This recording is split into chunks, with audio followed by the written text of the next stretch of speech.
taping days? Two, Monday and yesterday. Kanina. Pwede lang ba kitang hinga ng comment about, as a mother, no, and as a wife, ano ang opinion mo about yung mga nanay na ganyan, nahaharap sa napakahirap na sitwasyon, and then they're pushed to the wall, wala silang choice, kailangan nilang gawin yung ayaw nilang gawin.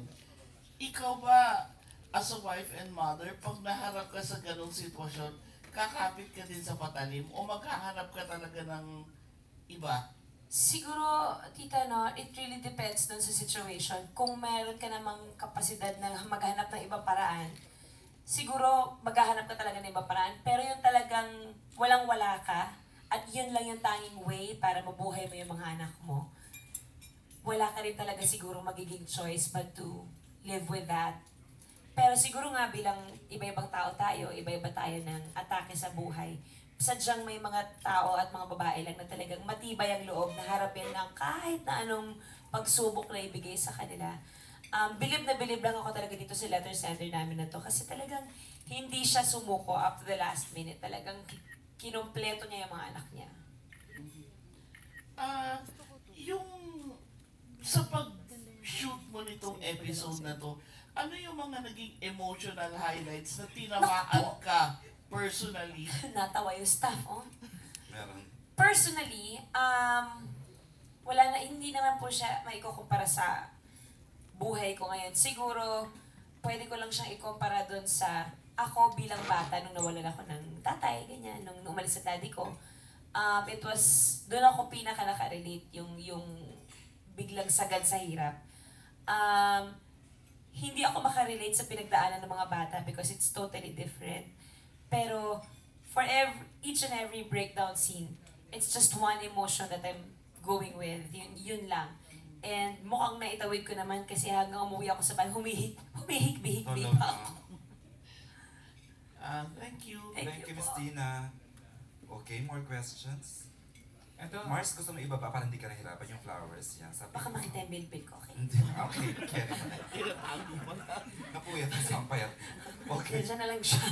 Gusto niya yun. Okay, more questions, Aaron? yes, partner, ang ating hashtag ay MMK Mother's Quest. Paulit-ulit kung sinabi ka nila. Pag inaram ito.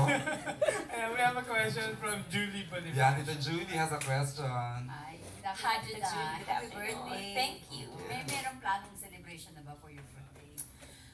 Parang huminto na ako. Simple dinner lang po. Simple dinner lang with family. And then, siguro pinakamagandang birthday gift na matatanggap ko this year, no, is yung ma-feature ng Sofitel yung mga some of the recipes from my cookbook this Mother's Day. So, normally, during my birthday, wala talaga ako dito. Palagi akong nasa ibang probinsya or nasa ibang bansa. Kasi yun talaga yung matagal ko nang, alam ni Tito Alfie, nakapaalam yan decades ago sa kanya. Nawawala ako pag birthday ko. Eto lang talaga parang I felt that I had to be here because I had so many things to do. Andyan yung nag-cookbook ako and then itong MMK, parang it's high time na bumalik naman ako sa drama. And at the same time, parang it's time to face the music na, you know, it's not all the time that you can leave the country and spend birthdays. Ngayon, it's time to give back at ipakita sa mga tao that I really appreciate the support and andito ako. Andito lang ako. Hindi ka aalis. Hindi ako alis. Pero July, bakit inabot ng 7 years bago nag-MMK ka ulit? Oo nga. Bakit nga ba? Siguro Speaking kasi ka sa ba? Are you schedule taking din. with rules?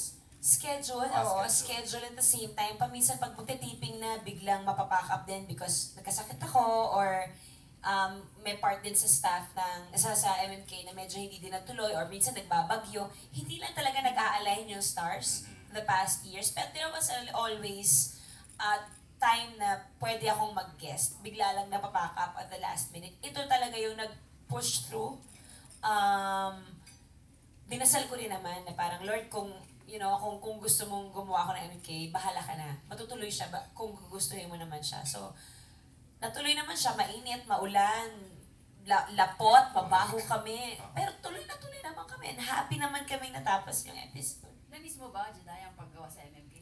Actually, oo, opo.